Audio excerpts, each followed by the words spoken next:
Le damos la palabra ahora entonces a Fernanda Dos Costas, directora adjunta de investigación de Amnistía Internacional para las Américas. Bueno, muchas gracias, Lucía, y la verdad que para mí es un verdadero honor estar conversando con ustedes, con las colegas uruguayas sobre este tema. Sepan que siempre nos inspiran a las mujeres del resto de la región, porque con todos los desafíos que bien describieron, siempre están a la vanguardia en muchos de estos temas, en pensarlos, en llevarlos a la práctica, en exigirlos,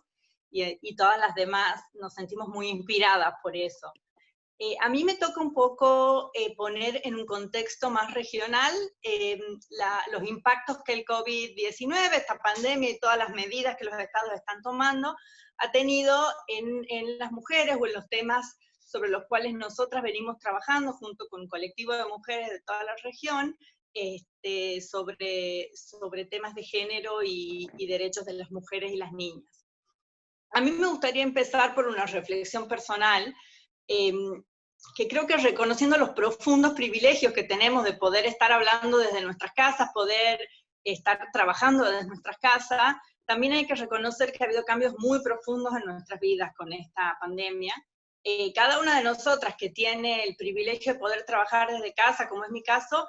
pero que también tengo hijas e hijos y tengo que, con sus propios desafíos y angustias, por el contexto, tengo la escuela en casa, que es todo un nuevo tema, estamos compartiendo un espacio más o menos pequeño, 24 horas al día, que además tenemos padres y madres que están dentro del grupo de riesgo, con sus soledades por este encierro, con sus angustias, a los cuales extrañamos mucho, pero no podemos ver porque ahora cuidarlos y cuidarlas es no verlos, con la profunda preocupación y desasosiego que eso nos produce. Muchas de nosotras que en tiempos normales tercerizamos el trabajo de cuidado en la casa de nuestras hijas, ya no contamos con esa ayuda, como bien dijeron ustedes, yo creo que estamos muy abrumadas, y creo que vemos más claro que nunca la enorme cantidad de trabajo que implican las tareas de cuidado y lo femenino que esa tarea es. Y por más deconstruidas que estemos y que estén nuestros compañeros y compañeras que tenemos en casa, yo creo que la enorme presión que el patriarcado nos pone para cumplir con todo y para hacerlo todo bien, es más evidente que nunca. Yo digo que esto a mí me parece, es una reflexión personal que todo el tiempo la estoy haciendo con mis colegas y con mis amigas también, porque me parece que es también una oportunidad. Yo creo que la lupa que se puso en este contexto de COVID sobre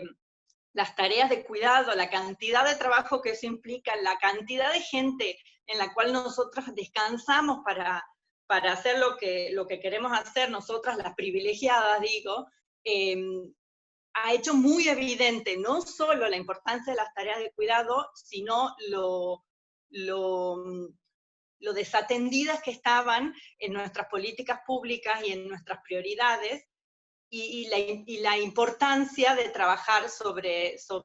esa repriorización y visibilización de las tareas de cuidado, ¿no? Entonces, yo creo que para poner esto en el contexto regional, a mí me gustaría un poco, muy brevemente, contar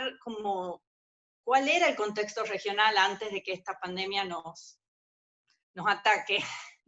a todas. Porque es importante para entender el impacto que está teniendo y para entender el futuro hacia el cual podemos aspirar, ¿no? Me parece que esas son las tres dimensiones en las que me gustaría un poco contar nuestro análisis de Amnistía Internacional. Como bien han dicho las colegas, América Latina y el Caribe sigue siendo la región más desigual del mundo, y en esa desigualdad la de género, por supuesto, ocupa un papel preponderante. Sin embargo,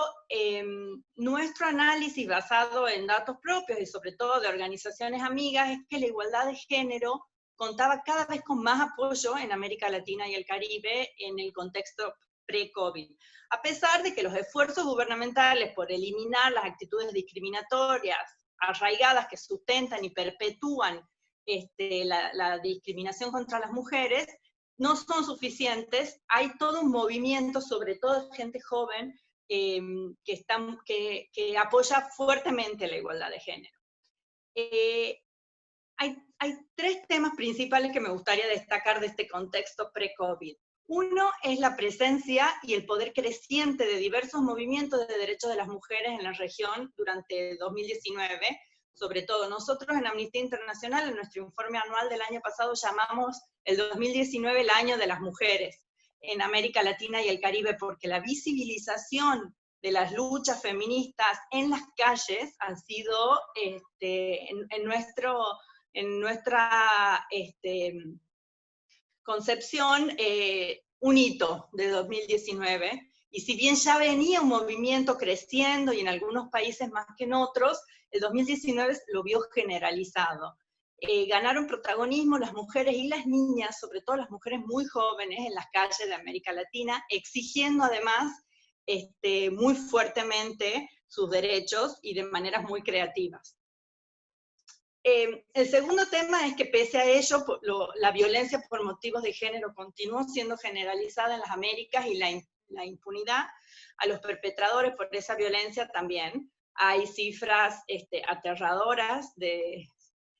CEPAL, que la violencia por razón de género se incrementa en América Latina en paralelo a esta mayor visibilidad de las mujeres y de la agenda de género, y por supuesto esto no es casual. Pero voy a dar un par de ejemplos de esa visibilidad. Por ejemplo, los esfuerzos por cuestionar el contexto que las movilizaciones feministas en la región han dado. Me parece, por poner un hito, el grupo chileno que inventó, que creó, el grupo chileno Las Tesis, que creó este casi himno feminista de Un violador en tu camino, se convirtió rápidamente en una especie de mantra del movimiento, sobre todo de las más jóvenes, como decía, y las diferentes manifestaciones que hubo en las calles tomadas por las mujeres y las niñas, cuestionando de manera estructural el sistema de desigualdad. Me parece que eran señales muy esperanzadoras del contexto pre-COVID. Y el tercer elemento que quiero destacar de ese contexto es el tema de los derechos sexuales y reproductivos, que por supuesto tienen un impacto directo en nuestra capacidad de elegir si y cuándo reproducirnos, y por ende un impacto directo en nuestras tareas de cuidado. Según el Centro de Derechos Reproductivos, más del 97% de las mujeres en edad reproductiva en América Latina y el Caribe vivían en países con leyes restrictivas sobre el aborto. Otros estudios demuestran además que los sistemas de salud de la región no podían ofrecer atención esencial post-aborto en muchos casos. El tema del embarazo de niñas, la región, según datos de Naciones Unidas, es la única región del mundo en donde el embarazo de niñas está creciendo, incluso en 2019. Y una serie de datos referidos a la incapacidad que tenemos las mujeres que vivimos en América Latina y el Caribe, sobre todo las de grupos desaventajados, por supuesto, de realizar nuestros derechos sexuales y reproductivos, también es muy significativa en este contexto. Entonces, en este contexto de mucha visibilidad en las calles, pero mucha vulnerabilidad en los hogares, en los hospitales y en otras instituciones del Estado, nos encuentra la pandemia en América Latina. A mí me parece que ante la emergencia de salud pública, que la gran mayoría de los estados de la región han tomado medidas muy restrictivas de aislamiento social obligatorio y cuarentena y otro tipo de medidas, ha puesto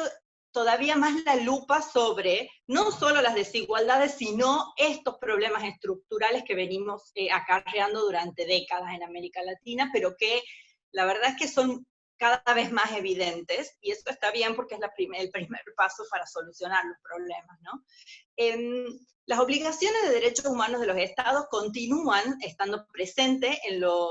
por supuesto, en este contexto de COVID. Nosotros desde Amnistía hemos hecho una serie de documentos explicando cuáles son esas obligaciones, que después podemos compartir, por supuesto, y específicamente sobre temas de género, con colegas de IPPF y Women's Link Worldwide, hemos hecho toda una lista sobre cuáles son las obligaciones diferenciadas por la situación de vulnerabilidad que representa la pandemia para las mujeres y niñas de la región, y por supuesto entrelazando con las otras situaciones de vulnerabilidad para ciertas mujeres que además trabajan en el sector informal, o son mujeres indígenas, o son mujeres que trabajan en tareas de cuidado, y todas las otras maneras en las que se intersecciona esta discriminación. Entonces, ¿qué impacto ha tenido en todos estos temas el COVID? La verdad que todavía no tenemos datos, pero sí tenemos varias intuiciones, porque como se ha demostrado en anteriores emergencias de salud pública, las mujeres y las niñas experimentan efectos particulares y desproporcionados, con el aumento de la desigualdad financiera, como bien dijeron mis colegas antes, el mayor riesgo de violencia de género, y de mortalidad y morbilidad materna, que son consecuencias también de la desigualdad de género, por supuesto, y de la discriminación estructural preexistentes. Las mujeres y niñas de grupos especialmente vulnerables, como las mujeres refugiadas, migrantes, indígenas, pertenecientes a minorías, pertenecientes a grupo LGBTI, mujeres con discapacidad, que sufren discriminación basada en su trabajo, o su raza, o la pobreza, entre otras, experimentan, por supuesto, efectos adicionales y agravados de estas desigualdades. Por destacar 3 dimensiones de este impacto diferenciado, por un lado, como ya bien dijeron mis colegas, hay un impacto desproporcionado en la economía para las mujeres y niñas, o sea, en su capacidad de autosustentarse o de proveer para sus familias, y en la salud. Las mujeres constituyen en el mundo el 70% de las personas que trabajan en el sector sanitario y social a nivel mundial, están en la primera línea de respuesta a la pandemia en muchos de nuestros países. Esto, por supuesto, aumenta su posibilidad de contagio y su incapacidad de proveer para su familia y de ocupar las tareas que anteriormente hacían. Y el impacto del COVID-19 puede aumentar todos estos desafíos, y organismos de Naciones Unidas han estado explicando, por ejemplo, que tras la pandemia del VIH, hasta el 90% de los cuidados en el hogar, debido a la enfermedad, son prestados por mujeres y niñas. Eso no nos sorprende y sabemos que va a ser igual. Cuando el pico llegue a nuestros países, vamos a ser nosotras las que estemos no solo haciendo todo lo que ya venimos haciendo, sino además cuidando de nuestros enfermos. Segundo, el aumento de la violencia de género y la violencia doméstica. Esto es evidente, es el primer terror que tuvimos todas cuando se decretaron estas medidas de quedarse en casa para miles de mujeres y niñas. En América Latina eso implica quedar encerradas con sus abusadores, y con todavía menos acceso al apoyo y protección del Estado, que ya venía siendo bastante deficiente en nuestros países antes de esta pandemia. Hay cifras alarmantes realmente. 4 feministas que escribieron un artículo el 27 de abril en Reuters lo llaman la otra pandemia, la pandemia de violencia basada en género y violencia doméstica durante la cuarentena. Pero ONU Mujeres, por ejemplo, señaló que aumentó la violencia de género en México, Brasil y Colombia, que hubo una duplicación de los números de feminicidios en Argentina durante la cuarentena, y así hay datos de Chile, de San Pablo, por ejemplo, que ha sido el más golpeado por la pandemia dentro de Brasil, que impuso estrictas medidas de aislamiento. Se registró el mes pasado, es decir, en el mes de marzo, un aumento del 45% de casos de violencia contra las mujeres en los que intervino la policía. Y en México las denuncias de violencia doméstica treparon alrededor de un cuarto en marzo con respecto al año previo. Según datos oficiales, todas estas. En Colombia, los llamados diarios por violencia doméstica aumentaron un 130% durante los primeros 18 días de la cuarentena. Esto, por supuesto, se suma a todas las dificultades que la pandemia ha creado especialmente para las mujeres. Y por último, creo que el tercer tema a resaltar, que es importante para nuestra región, es el tema de los accesos a la salud sexual y reproductiva, que está, por supuesto, íntimamente ligado con este tema de los cuidados y de la reproducción elegida, porque en muchos de nuestros países, estos también son por ahora datos anecdóticos, no tenemos la información todavía analizada estadísticamente, pero lo que sí está claro es que el desvío de la capacidad de los sistemas de salud para responder a la pandemia ha significado muchas veces que la gente tenga dificultades para acceder a los servicios de salud sexual y reproductiva en los países que ya existían, más o menos estaban estabilizados, cuando en la mayoría de las regiones estos servicios están bastante restringidos. Nosotras insistimos con un grupo de más de 90 organizaciones de toda la región en la importancia de tener claro que estos son servicios esenciales y urgentes, incluso en tiempos de pandemia, y que el impacto sobre la vida de mujeres y niñas, de no tener acceso a anticoncepción oral de emergencia, etcétera, es absolutamente devastador y son consecuencias que no vamos a poder reparar después de la pandemia.